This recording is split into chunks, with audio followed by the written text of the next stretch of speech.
Quelle différence une semaine peut faire! La semaine dernière, Chartres était battu au buzzer.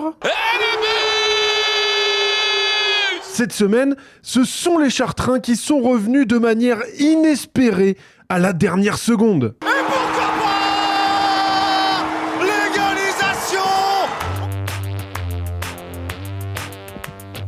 Bonjour à toutes et à tous, ravi de vous retrouver pour le débrief des 12e journées de l'Ikimoli Star League et de Pro League. Encore du spectacle de partout sur les 15 rencontres au programme. On y va de suite, c'est parti.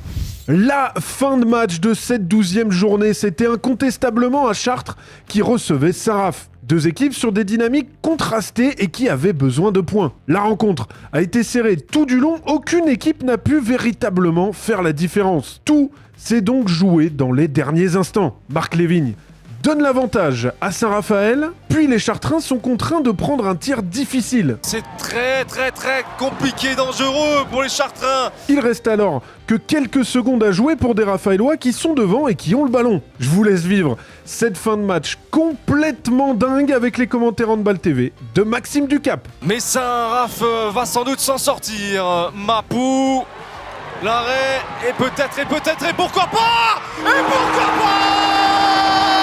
L'égalisation au bout des Chartrains, incroyable! Vanja Ilić offre donc un énorme bol d'air à des Chartrains qui avaient connu des désillusions en fin de match récemment. Franchement, on va le prendre comme une victoire parce qu'on a vécu de nombreuses semaines difficiles. On a beaucoup de critiques et on le mérite parce qu'on ne gagne pas les matchs qu'il faut gagner. Mais je vous assure qu'on donne le max. Et quand ça tourne pas pour nous, c'est dur. Mais notre caractère, et on essaie de le montrer depuis le début de l'année, c'est qu'on se bagarre, quoi. On essaie de montrer un vrai état d'esprit de guerrier. Et quand ça tourne pas pour nous, on est les premiers déçus. Mais je vous assure que ce soir, vraiment très heureux. Le star match de la 12e journée, c'était à Beaublanc où Limoges recevait Toulouse. Le Phénix, privé de Baki Diallo, en déplacement donc à Limoges, qui a du mal à tenir 60 minutes de même niveau ces dernières semaines. Le LH prend le contrôle du match en fin de première mi-temps, creuse l'écart et Toulouse ne semble pas pouvoir trouver de solution. Mais enterrer le Phénix, c'est très mal le connaître. Jeff Letens a d'abord tenu les siens dans la rencontre en mettant les Limougeaux en échec au prêt, puis le jeu à 7 de Daniel Angelkovic a fait tourner la rencontre. Un 10-2 marqué par les Toulousains pour passer devant et s'envoler avec, comme toujours, un immense Nemanja Ilić, plus que jamais 3e meilleur buteur de l'histoire de la L'Ikimoli Star League avec 13 buts dans le match. Grosse victoire pour Toulouse avec beaucoup de résilience. Et quand on demande à Gabi Niembo de décrire le collectif toulousain, une belle bande de chiens et on a besoin de ça pour gagner. Chambéry a fait douter Paris sur le début de rencontre, puis le rouleau compresseur parisien s'est mis en route avec un 9-0 pour s'envoler au score et s'imposer. Après le match, on a eu un très bel échange entre les deux plus belles chevelures poivre et sel de notre championnat, Pierre Paturel et Luka Karabatic. Qui est le plus grisonnant du championnat du coup? on a le duel, à chaque fois on pose la question. Ouais. Là les téléspectateurs pourront se rendre compte. Mais justement, moi, un immense respect pour Pierre. On a démarré en équipe de France junior ensemble. Il y a un parcours récent, donc extrêmement fier de toi et de ton parcours. Et c'est pas fini encore, mais... Il en reste une encore. Après tant d'années. La tâche était ardue pour Dunkerque sur 5 matchs sans victoire, à domicile avec la réception de Nantes. Mais Diogo Oliveira a retrouvé son impact du début de saison en livrant une performance énorme avec 13 buts et 6 passes. Ça aura permis aux nordistes de rester dans la rencontre pendant plus d'une mi-temps avant de finir par céder face à Aymeric Mine et Noam Léopold, duo irrésistible en ce moment avec 20 buts à eux deux pour permettre aux H de s'imposer et de garder la pression sur le PSG.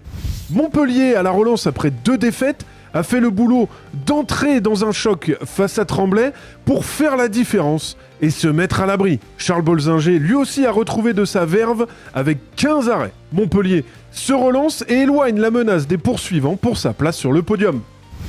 Gros duel de gardiens au Parnasse qui a vécu beaucoup d'émotions ces dernières semaines. Réception de Dijon cette fois-ci et on s'est rendu coup pour coup entre Wesley Pardin et Wassim Elal avec 30 arrêts au cumulé à eux deux. Le score a été serré pendant une bonne partie de la rencontre, mais dans les 10 dernières minutes, les Dijonais n'ont inscrit qu'un seul petit but, ce qui a permis à la Green Team de faire la différence pour s'imposer 24-21, un score old school. On en profite pour souhaiter bon vent à Moab Abdelhak qui jouait son dernier match avec Nîmes face à Dijon avant de rentrer en Égypte pour des raisons personnelles.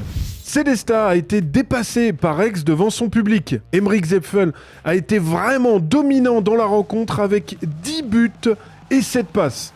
Un retour là où il a grandi qui lui a fait le plus grand bien. C'est bien de jouer en Alsace ? C'est génial, hein. Ah. Moi, plus que les tartes flambées et plus c'est parfait.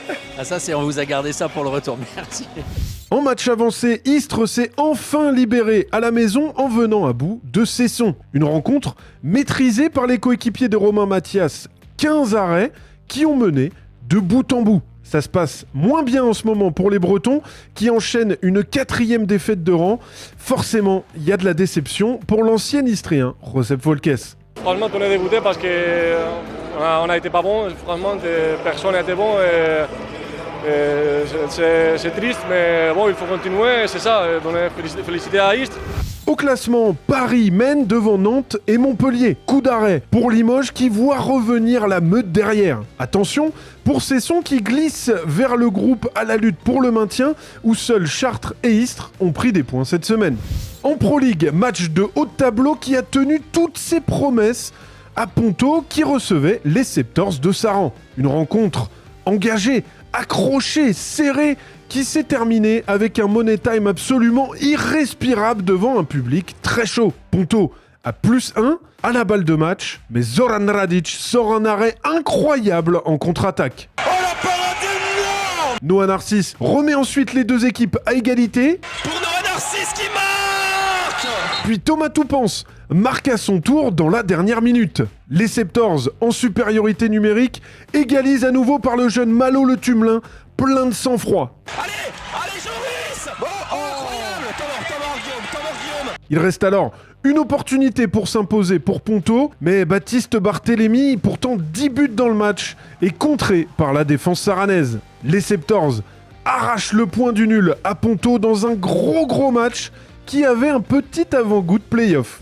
Autre gros match entre le leader Cournon et Paubillère, très en confiance ces dernières semaines. Là aussi, ça a été un gros combat pendant 60 minutes entre deux belles équipes et ça s'est joué dans les derniers instants. L'action du match, elle est défensive, c'est cette interception d'Hichem Daoud qui donne de l'air et permet aux Béarnais de respirer dans les derniers instants. Mais quel match on a eu! +1 au final pour Paubillère, grâce à ce dernier but de l'expérimenté Valentin Doudot, son seul de la partie, au meilleur moment. Paubillère fait tomber Cournon et resserre encore plus le haut du classement en Pro League.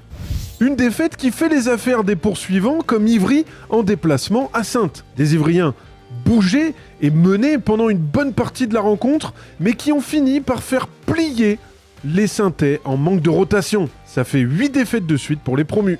Cherbourg enchaîne sa 6e victoire en 7 matchs en battant à domicile Massy avec une performance XXL, monstrueuse, de mutant, appelez-la comme vous voulez, de Nicolas Gauthier dans le but des Mauves avec 22 arrêts. Valence reste aussi dans la course avec une victoire précieuse à domicile face à Frontignan. Des Valentinois, eux aussi bien aidés par une nouvelle masterclass de Robin Kerdudo, excellent cette saison et qui termine avec 21 arrêts à quasiment 50%. Besançon est également en pleine bourre et signe un 6e succès sur ses 8 derniers matchs en disposant de Sarrebourg qui n'y arrive plus. Un +2, au final qui ne reflète pas vraiment la domination byzantine sur la rencontre.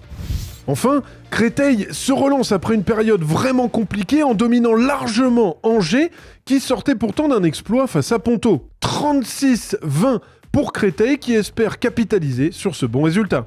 Regroupement général au classement. Cournon est toujours en tête mais avec seulement un petit point d'avance sur Cherbourg, 2 sur Ponto et Paubillère et 3 sur Ivry, Caen et Valence. C'est complètement fou. Besançon se retrouve en position de play-off avec sa bonne série et les Septors sont là et toujours en forme. Ça ne s'arrête jamais ces temps-ci avec encore de la Coupe d'Europe cette semaine. Montpellier joue la première place de son groupe en European League à Kiel mardi, tandis que Saint-Raph et Toulouse joueront pour l'honneur leur dernier match de poule. Puis, déplacement périlleux pour Paris à Barcelone et réception de Kielce pour Nantes. Des sacrés morceaux. On se quitte avec que de l'amour pour Gustave Banque, le gardien aixois, qui était très heureux après un arrêt sur un jet de 7 mètres. Une belle image avec ce bisou envoyé par Banque. Allez, bonne semaine à tous. C'est ciao.